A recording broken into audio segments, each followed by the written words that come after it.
next week because it's fall break. So after today, we'll see you in 2 weeks. Our speaker today is Dr. Pierre Buchans. He served as Dean of the Tulane School of Public Health and Tropical Medicine from 2003 to 2018. He is now the W.H. Watkins Professor in the Department of Epidemiology. Dr. Buchans received his MD and his MPH from the Free University of Brussels and his PhD in Epidemiology and Public Health also from the Free University of Brussels. In 2010, in recognition of his distinguished career, Dr. Buchans was awarded an honorary doctorate in medical sciences by the University of Suriname. He has served as a vice president of the School of Public Health at the Free University of Brussels, and he has been a consultant for the World Health Organization, the United Nations Population Fund, and the United Nations Children's Fund. His research focuses on reproductive epidemiology, including neglected tropical diseases and pregnancy. His recent research includes Chagas disease in Argentina, syphilis in the Democratic Republic of the Congo in Zambia, and Zika virus in Honduras. He has worked extensively in Latin America, and he co-founded a collaboration working to control and eliminate neglected tropical diseases in high-risk areas around the Gulf of Mexico. Dr. Buchans' fun fact is that he is a French speaker with a mix of accents, and his challenge to you is to figure out what those other accents are. Dr. Buchans has more than 200 peer-reviewed publications, so he is a perfect speaker for our topic today, which is responsible authorship and publications. Please welcome Dr. Buchans. Thank you very much, Lisa. It's always a pleasure to be here. We'll not go through full introductions, but if you could tell me who is a pre-doc, a PhD student? Okay. PhD or dear PH or then. Okay, postdoc? Right, and faculty? Other researcher? Okay, Laura? Other researchers? Okay, that gives me a good idea of the mixed audience, and I know that many of you have already published or are working on manuscripts, so I really want to have your feedback and hear about your own experience here, because publishing is becoming a bit more complicated these days. It should be easier, but I think it's a bit more complicated. So we're going to start with a question. So I'd like to ask maybe you have to tell them how to vote, right? Sorry, I should have done that earlier. Please, okay. On your laptops, tablets, or your cell phones, log into live.boxvote.com, which you can see on the screen at the bottom, and put in the PIN 99802. And then please go ahead and respond to the first question. So the first question is, where was the first meeting of the International Committee of Medical Journal Editors held? And I will give you a clue there on the screen on the right.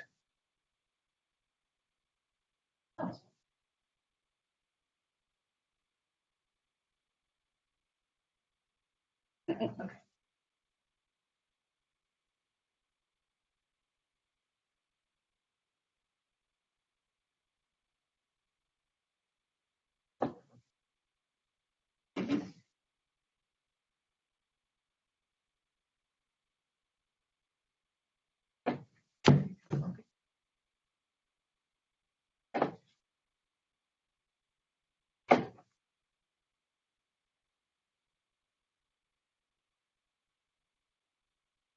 So what the N is, I'm not sure how many we are, but I think we're getting close, I think. I think we're getting close. So I hope I have the right pictures, but this is Vancouver.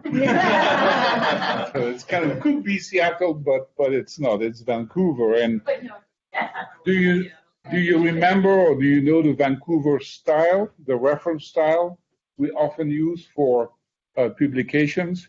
Well, it's called the Vancouver style because it was really approved and designed at this very first meeting of ICMJE. And the reason I'm giving you this clue is because I can never remember this acronym, ICMJE. But there is much more to this than the Vancouver reference style. Actually, if you are not sure about what to do for a publication, what the rules are, what you should do or not do, I really recommend to go to this website, rcmje.org, because the editors of the main journals, the New England, the Lancet, Nature, Science, are part of this club. And you can always find the information you need there. So if you're not sure, Google Vancouver, Style Vancouver editors. You're going to go find immediately RCMJE, and you go there and you find information, okay? You will find information you need to determine who should be an author of a paper, who should be acknowledged. I mean, the acknowledgement section is important too. What to do with conflicts of interest, when a publication could be overlapping, and where you should and you should not publish, which is what I would like to cover today. So the authorship, the criteria for authorship are very strict now, and actually the Vancouver group has been adding criteria relatively recently. To be an author, you need to have provided a substantial contribution to the conception and design of the paper, of the study, and then the paper, the acquisition of data, or the analysis and interpretation of data. So you need, and you know, the best journals, they ask is to be listed in the paper, what was the contribution. But in addition to that, you need to have been drafting the article or revising it critically for important intellectual content. So to be a co-author, you need to be part of the writing. And you need to give final approval of the version to be published. That's really absolutely central and not always done, because we're all in a rush to publish. And you absolutely need to make sure, and when you're ready to submit, you still need to send an email to all the authors, say, this is the final version I'm going to submit. You can, you know, if you don't want to be blocked, you can say, if you have, you know, any concern, let me know by Friday. That, I think, would be enough, but you need to do that. And I can tell you, it doesn't happen that often. And you know it now, because many journals now send you an email to say a paper has been submitted with your name on it. And then you think, I don't think I saw recently the final version of that. So that's important. But the last criterion, the number 4, is something which has been added recently, and it's kind of, you know, the lawyers are there. It says that you have to agree to be accountable for all aspects of the work. Now, it's to some reason, right? You cannot control everything, but you shouldn't put your name on an experiment you never saw, even from a distance, or a study you never participated in. You have to be careful there. So those are really 4 very important criterions. And I have another question for you. The chair of your department or your lab director, do you think that he or she should be co-author? Never? Always? Or only if the Vancouver ICJME criteria are met? Please vote. Everybody should vote. You have phones, no?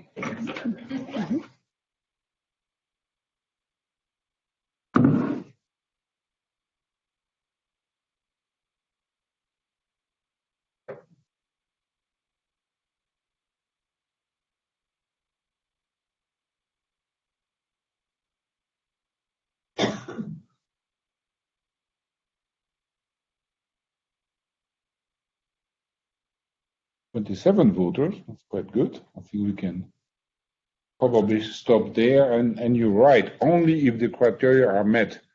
But is this always that easy to determine that? I mean, you never had the experience of having I mean, first asking to yourself, should I put, the dean or the chair or the head of my lab on this paper? What was his contribution or her contribution really significant? I mean, is that clear cut? That person gave you maybe a place to sit and a lab to work in? What is that?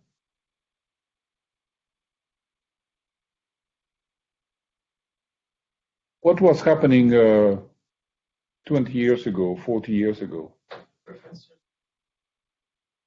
All the time. It was always,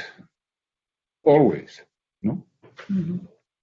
When I was in residency, it was always. And not for, it was a recognition, you're part of my team, It was always. And they went first. And their name went first. Well, that's a little bit, that happened very often too. It never happened to you? Well, did you? Not that somebody, pull a gun to you, but you never asked to yourself? If you're in a team, you have a mentor, no? So what do you do? You use the criteria, and if they fall in the criteria, then sure. Exactly. No?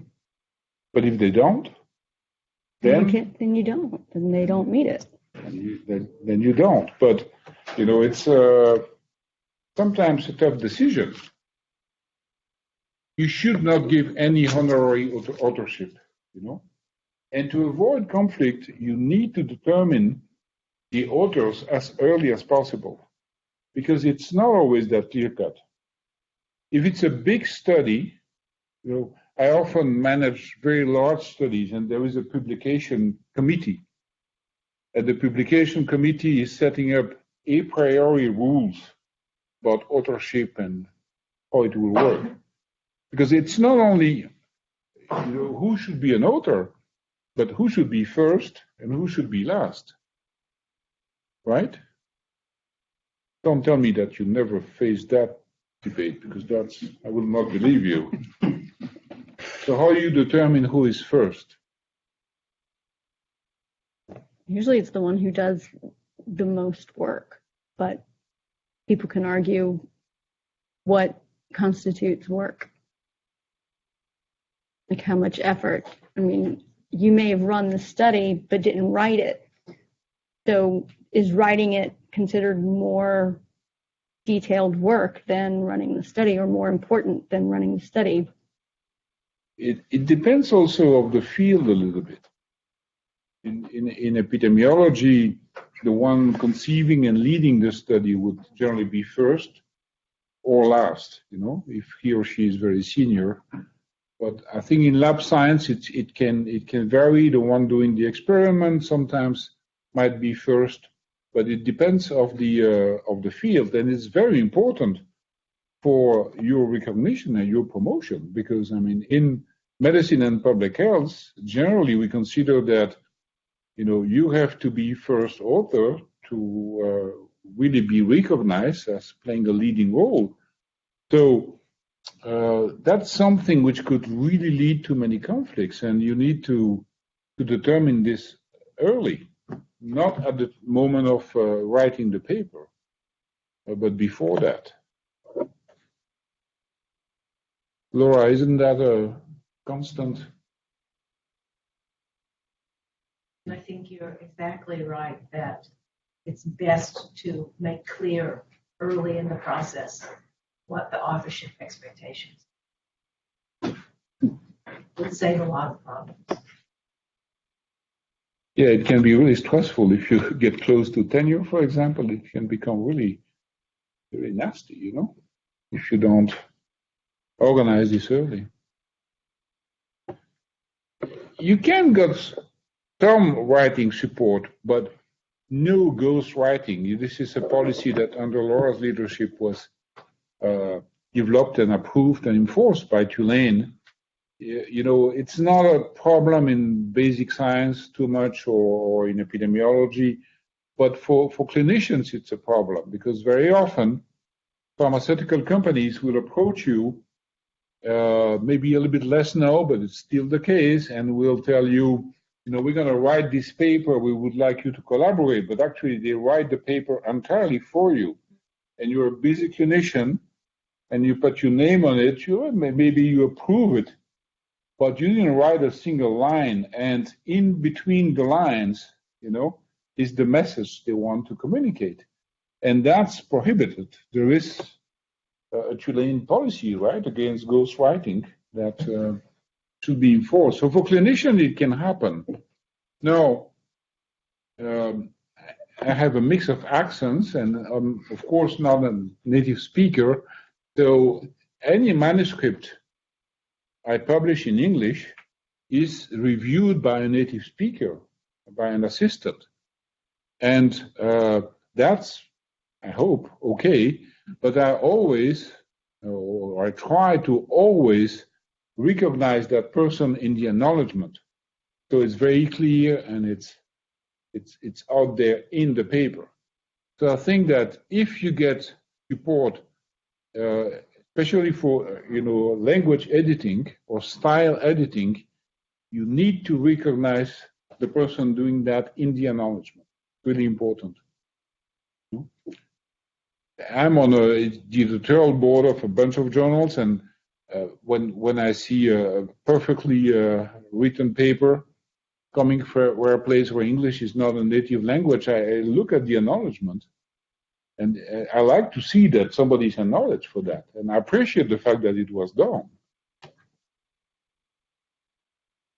So the acknowledgement is that section is actually not that easy, and that's something, if the order of the authors and who should be an author is always, not always, but very often left to the end of the process, don't mention the acknowledgement section. That's something when the paper is completely written, suddenly you have to write the acknowledgement, you cannot remember the grant number, and then you have to put a few people there. Well, you have to put the people like your chair, perhaps, if he or she did something, not if he or she did nothing, but if, you have to recognize anybody who helped, but not to the level that it would justify authorship.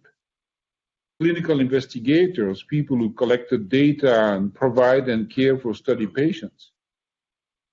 And that's really important, you must give or receive, in your case, written permission to acknowledge them. So you need an email, In some cases, like the Lancet is very strict and one on electronic signature, but people need to, and that could be very complicated. Sometimes I have to acknowledge 100 people, and they are somewhere in the field in Honduras, and to make sure that they really said yes to that email is not easy. So you have to start the process very early, have their approval, and then at the last minute I send them the final version saying, if you disagree, tell me by Friday. If I have to wait for their okay again, it will never be published. But it's really important, and sometimes it happens to me that people include me as co-author without telling me, and I don't like that. But it happens several times a year that they include me in the acknowledgement without telling me, and I don't like that either. First, it's against the rule, but second, it's a kind of endorsement. It happened to me that I was that I refused to be a co-author, but put me in the acknowledgement without telling me and actually disagree with the content of the paper. So, but to be included as an author without knowing that, and people do this, because they try to be nice. It's not, the acknowledgement stuff, I think it was a little bit more complicated, but in general, they just try to be nice. And so again, you see this popping on your screen now. I mean, a paper has been submitted to this journal. Can you, sometimes the system is asking you to confirm the authorship.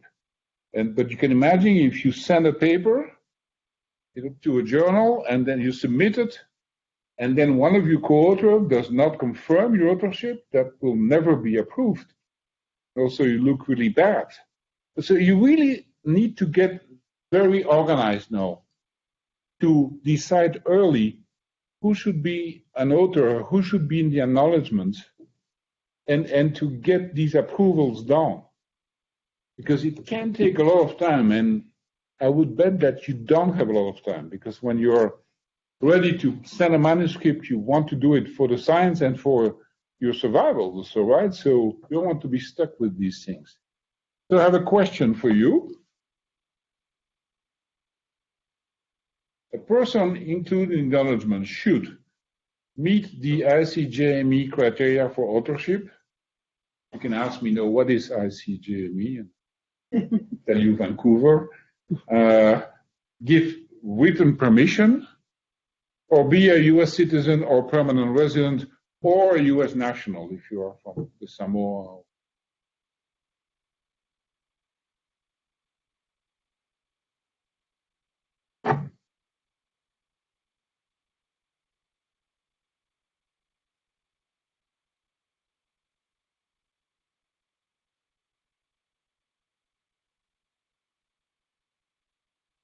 Okay, 28.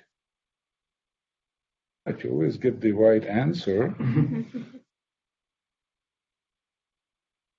I think this is fine. This is, you have to give written permission. If you meet the ICJME criteria for authorship, actually it's not wrong.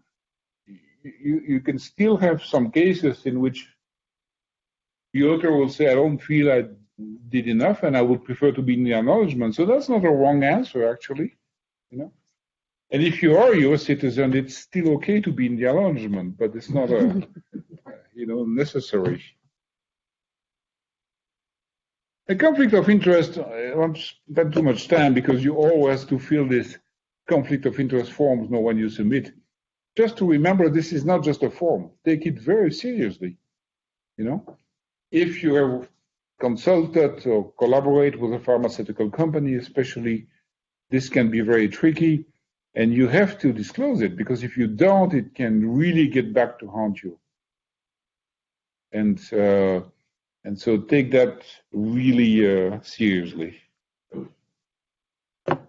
Then a kind of more subtle thing is the issue of overlapping publications. It's rare that you really intentionally have people sending the same paper or trying to do duplicate publication. Sometimes it's not that easy to determine. For example, if you publish in English, but you're asked to also publish the same paper in Spanish or in French or in Dutch, or is that a duplicate publication? Yes, if you submit it as a new manuscript. No, if a journal decides to say the paper was published in the New England last year is hereby reproduced and translated in Spanish with the authorization of the authors in the New England, that's different. But it's yourself? No. You cannot even reuse part of your previous publication, right? Even if it's your own words. I'm just hopefully at the end of a very complex discussion for one of the journals I'm the editor, I'm on the editorial board of.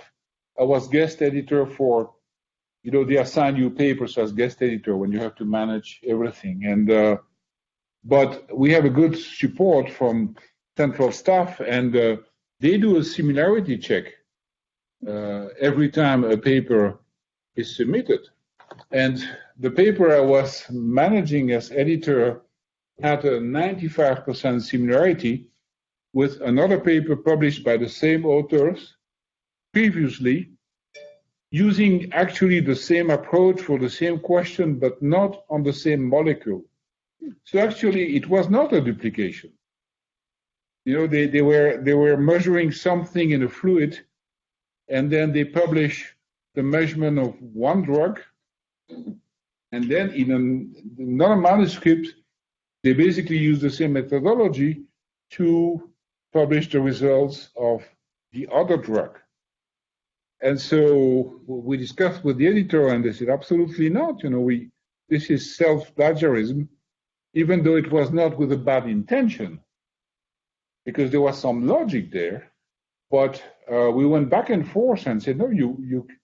Then they resisted. They got very angry, saying this is not a duplicated publication, because yes, we are not saying it is, but using 95% of the same words, you cannot do that.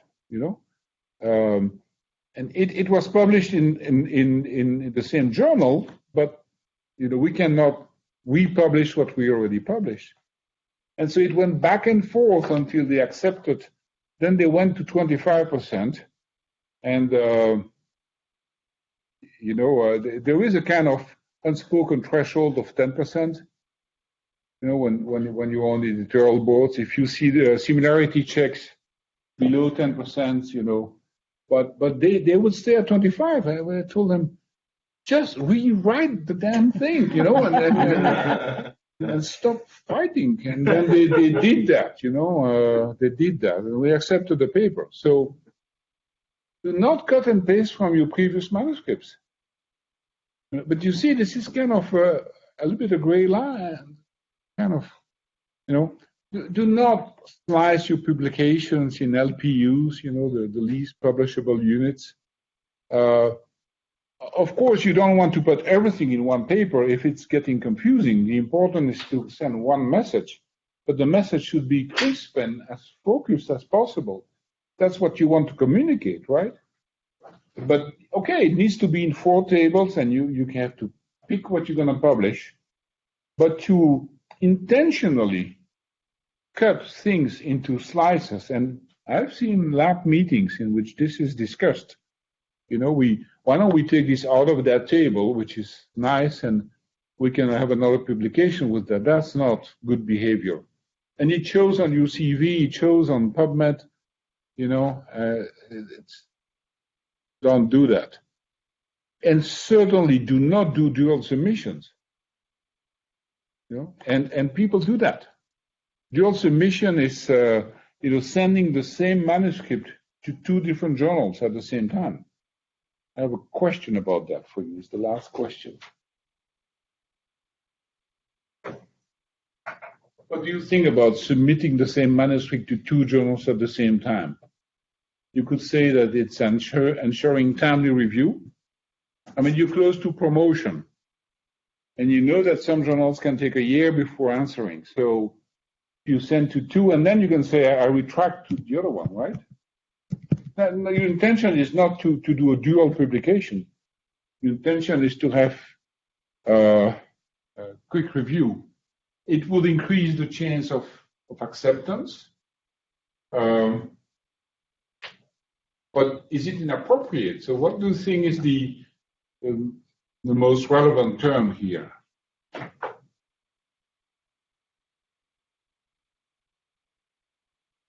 Yeah, I would agree with you. It's inappropriate, Don't do that. This is not a college application, okay? It's different. Yeah, I agree with you. And I agree with you, and it's really something. These dual submissions are you losing, your time. You're losing the time of the editors, and it looks really bad. Because if you're in a very specialized field, it is highly likely that they will go to the same reviewers. And that happened to me. That I got, one manuscript from one journal, and then another journal sent me the same manuscript for review. And I called both editors. I think, I cannot tell you which journal because that's confidential, but, that person is sending exactly the same manuscript to different journals. So in the past, with snail mail, and it was slow, but now it's getting immediate punishment, I guess, for that. So just don't do that. Then an issue which is increasingly a problem is the problem of pseudo journals, predatory journals. And actually, I think this is relatively new. The Vancouver group is now saying that the authors have a responsibility.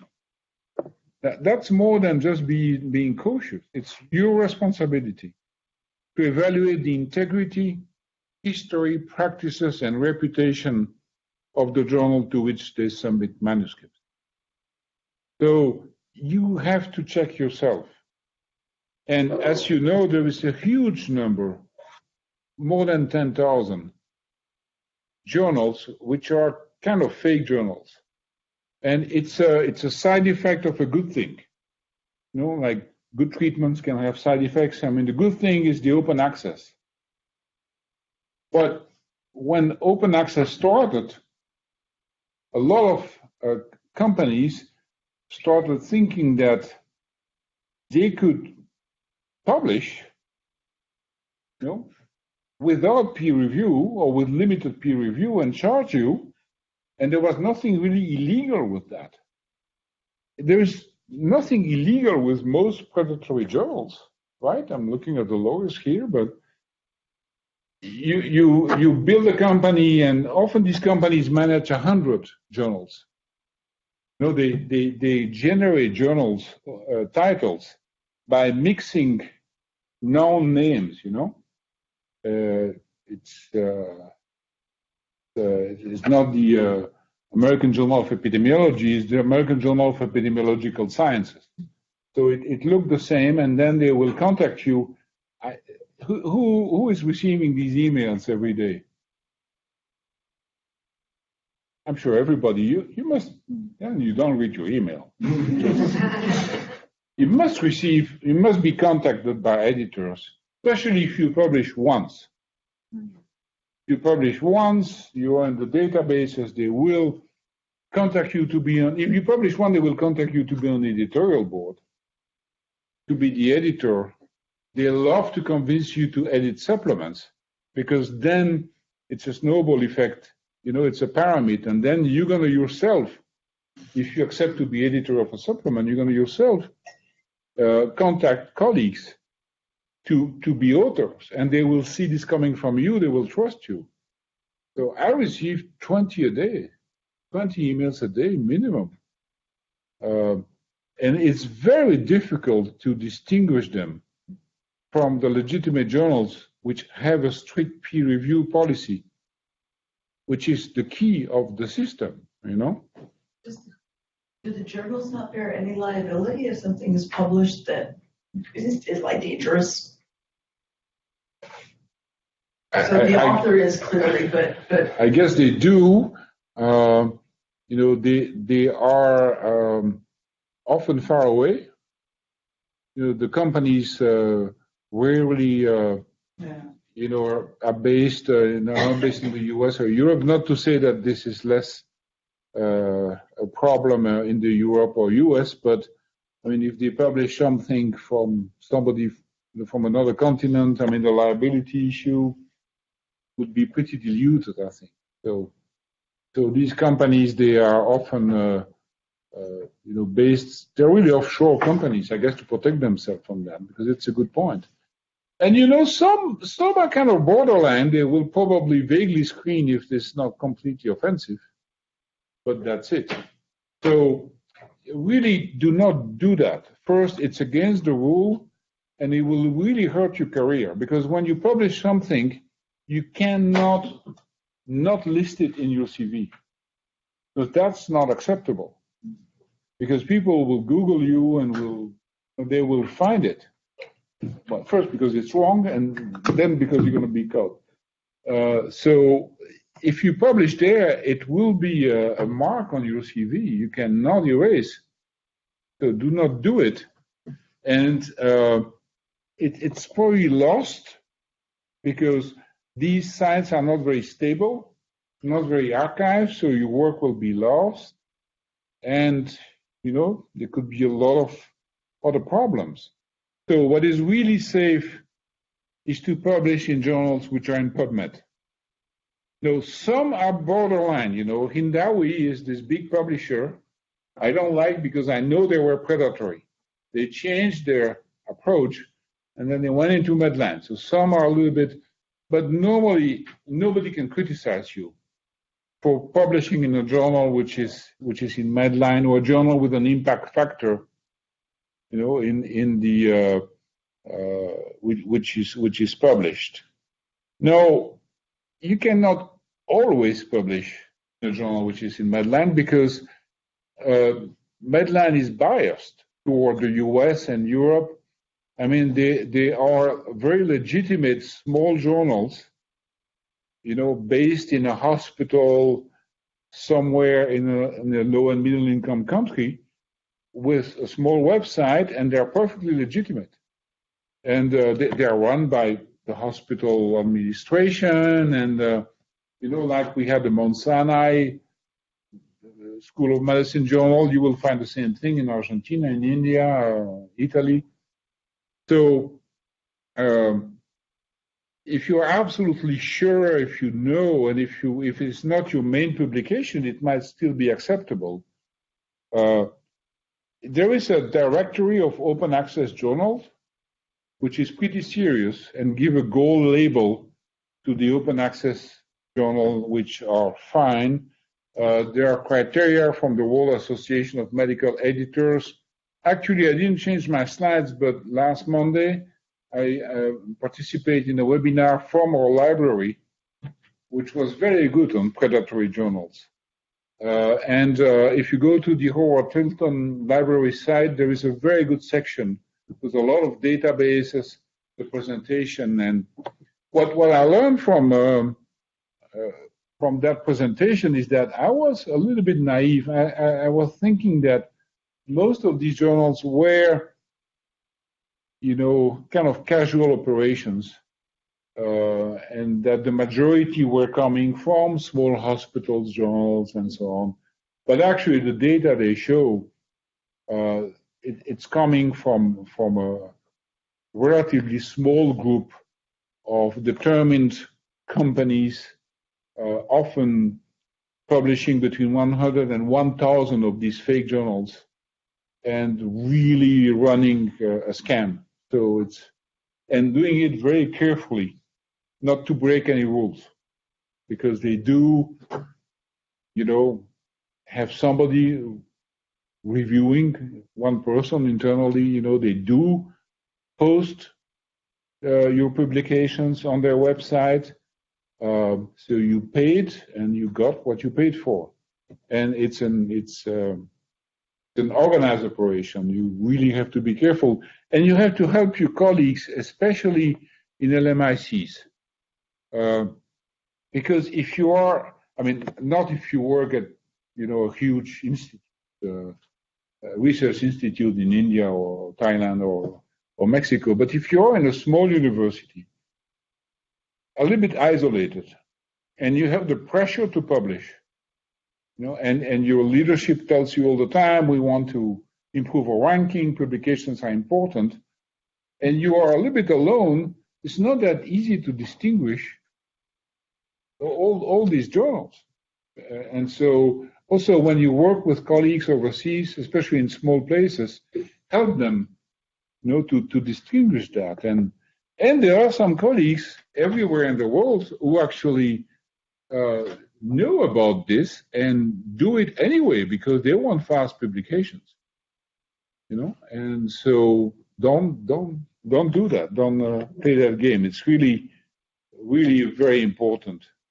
They have all kind of complicated algorithms to do that, but no, of course, open access is not bad. Open access is good.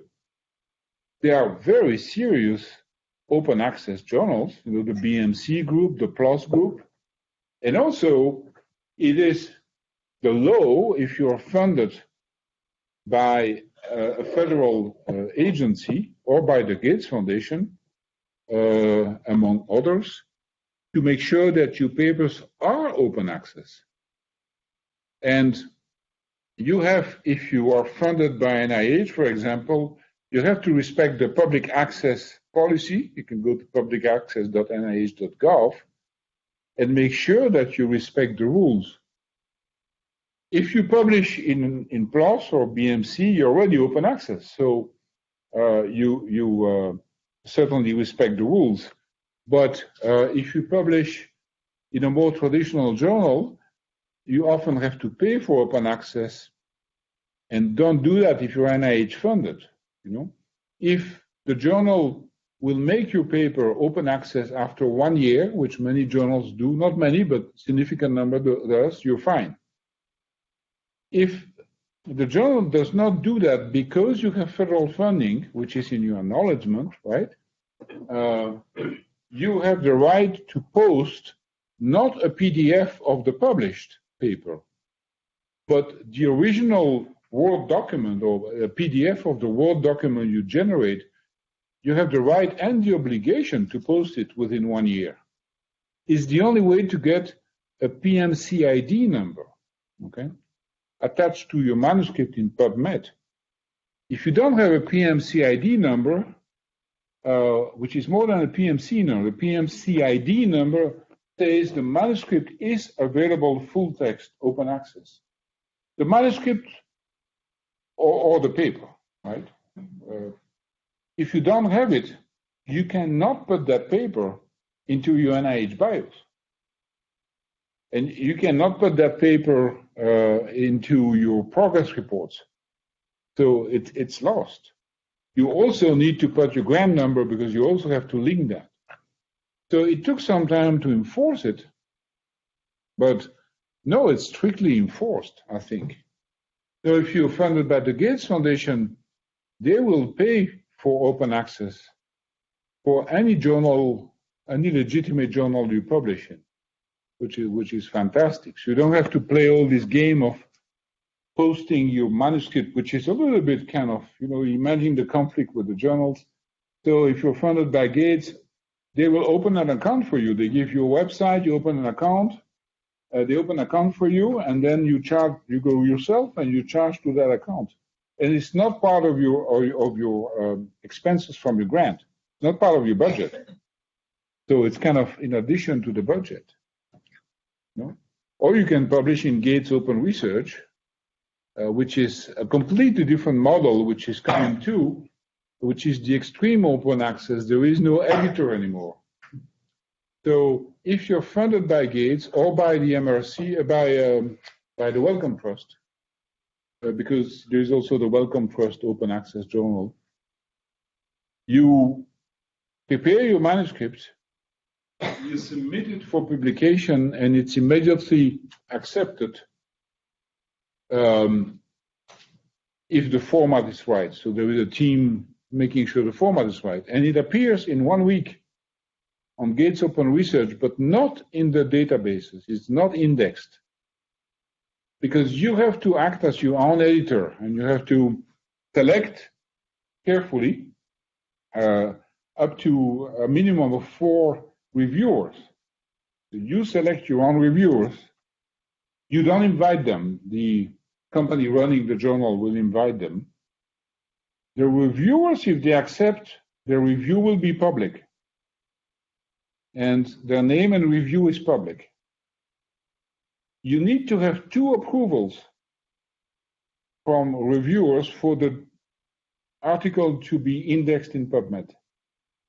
And it's a very open thing because you see the critique and so I'm telling you this because this is a completely different model, which is kind of booming now.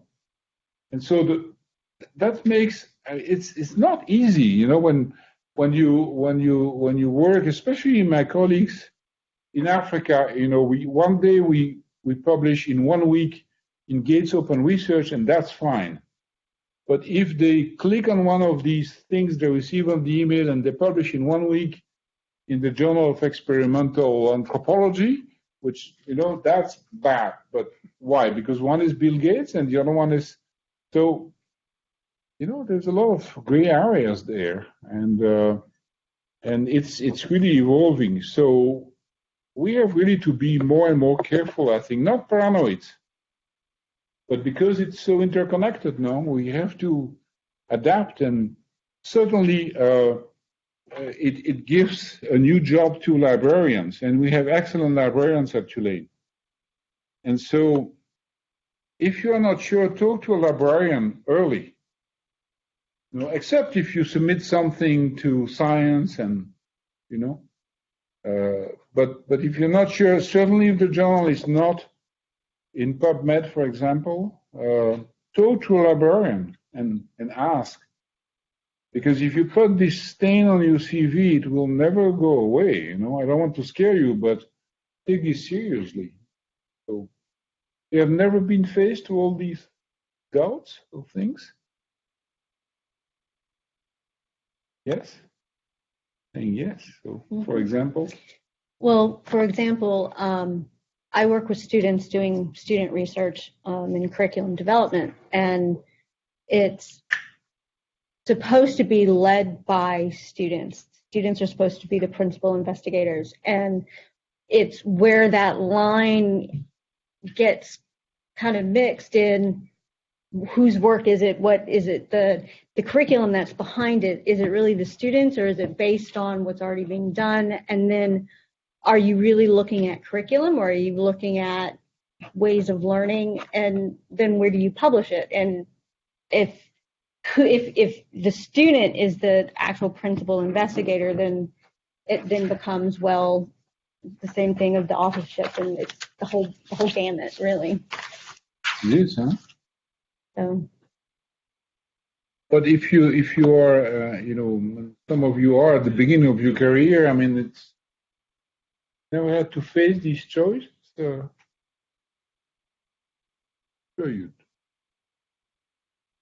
Give me one example of one of these stressful decisions.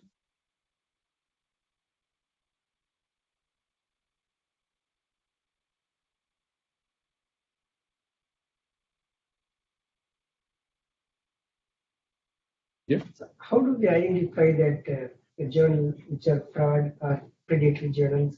Is there any kind of website so we can go into and look into that? There was one. 100% covered, or it's? There was one. Beale at the University of Indiana, I think, maintained a list of predatory journals for many years until he was forced by the university to take it down because some journals which were borderline sued the university. So the Beale list is not there. It's still, you can still see archives. If you go to our library, you can. So there is no blacklist, there are whitelists. So it's not possible anymore to find a list of predatory journals, but you can find a list of good journals. So that's what is proposing though. And yeah, because some journals were on the Beale list and were actually relatively legit.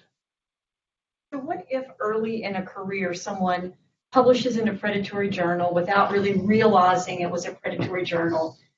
What do you recommend that researcher do going forward?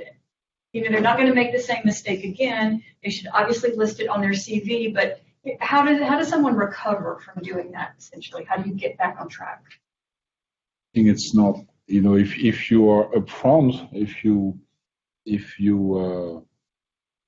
I would certainly tell my chair and ask, what to do, and I will try to publish as much as possible and as quickly as possible in good journals. So, one stain on a white, wall is fine, but and I would be upfront about this. And Laura, any advice? I mean, Laura, as you know, has been VP for research for many years, a very effective one. So I'm sure you saw a lot of. I do think that's a good question, Lisa, and I think that faculty member would want to address that mistake in the promotion package. Just say in the promotion package, I made this mistake early in my career. I recognized it quickly and didn't repeat it. Might even address it directly in job applications for other positions. Packages nomination packages for honorifics. You can't hide from it. It's on your CV, and it's embarrassing. What you can do is you can in your CV, you can have a category non-peer-reviewed publication. And so that's why if you have enough publications, you have peer-reviewed publication, then you have a category non-peer-reviewed publication, which can include, some newspaper articles, some newsletter, and I would put that there for sure, because that would show that you're not trying intentionally, to make this a peer-reviewed publication, which would count. Here I was thinking in our years that we worked together, here as dean and I and myself as vice president for research, the most common authorship issue we encountered, which would usually go to the dean's desk for resolution, would be someone who claimed to have been left out. Yes. Maybe since it came to your desk for resolution, will you talk a little bit about how that's handled? Yeah, that's indeed happened several times, and it's really difficult to correct. I mean, to make an erratum with changing the list of authors of a published paper. So the resolution was to make sure there were processes in places that the first author would know that the authorship had to be discussed early. But changing authorship, that I was never able to do. This is not, we don't consider it to be research misconduct. Often the complainant would come to me or to the dean to say, I believe there's been research misconduct in this way. It isn't, you know now about research misconduct, having heard it in this course. It is not research misconduct, but it does require resolution, and I think it speaks to what you were hearing earlier, that settling the authorship early in the process is really important. Yes. Well, and I think probably revisiting that decision on authorship as new members join a lab or a team. Yes. Because the makeup of the research team is going to change. Yes. So doing it at the beginning and then ongoing. And I have the author listed on the manuscript since the very first version. So some people leave that completely blank so they can reshuffle, but I think you can say it's provisional, and then discuss, but have a proposal, because if not, people could. That happens too. I mean, you review a manuscript and there is no author list, and you don't know if you're going to be on or not. At my age, I often prefer not to be on it because I want to take full responsibility for the paper, but so, yeah. A lot of things to do up front, yes? Going back to the predatory journal, a recent article in the Lancet Psychiatry came out about, first of all, there is an updated Beals list. It's called KSCIEN's list. So there's a website for that. And this article is particularly about not just the fact that these predatory journals exist, but that legitimate authors who are publishing in legitimate journals are then citing those papers. And it's something crazy like 90% of these non-peer-reviewed articles have been cited by at least one sort of article that's in a legitimate journal. So that's kind of infiltrating our science. Interesting. That I didn't know. The list you mentioned, that's on the Howard Telton Library website, that list. You're right, yes.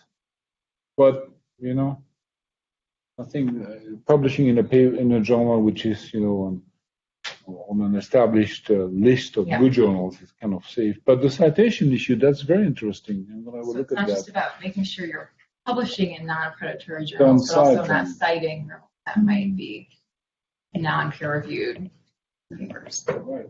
Very good point. Oh. So one more question is like authorship wise, there are some labs, big labs, they have the technicians, they come and do just experiment and they don't contribute anything else, but their data will be used for writing a manuscript. So there was a dilemma before, like a few years ago, should we give the authorship to the technician because they are paid to do this work? Or how it is going to work with that? Well, if, in addition to doing the lab work, there was plus substantial intellectual contribution to the conception, design, acquisition of data. In this case, it would be. Yeah. But if, in addition to that, they participate in, the drafting, the revising of the paper, I think it's fine. But they need to be part of this intellectual process from the beginning, participate in the conception, and some technicians clearly do that, I think. Yeah, they are there from the very first meeting, discussing, the concept.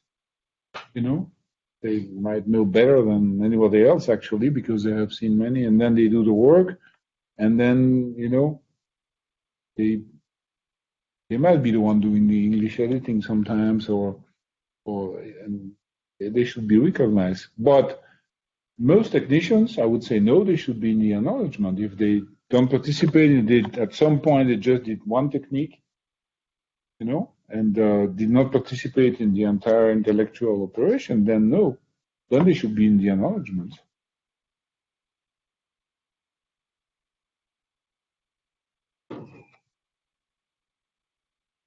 A very good point about the citation. I think about that one.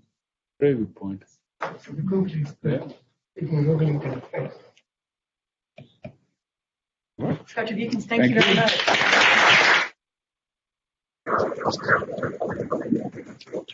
If there's anyone who's attending today's class as a one-off and needs an attendance certificate, come see me afterwards. Otherwise, if you're registered for the course, please come swipe in. And we'll see you in 2 weeks. And please also leave your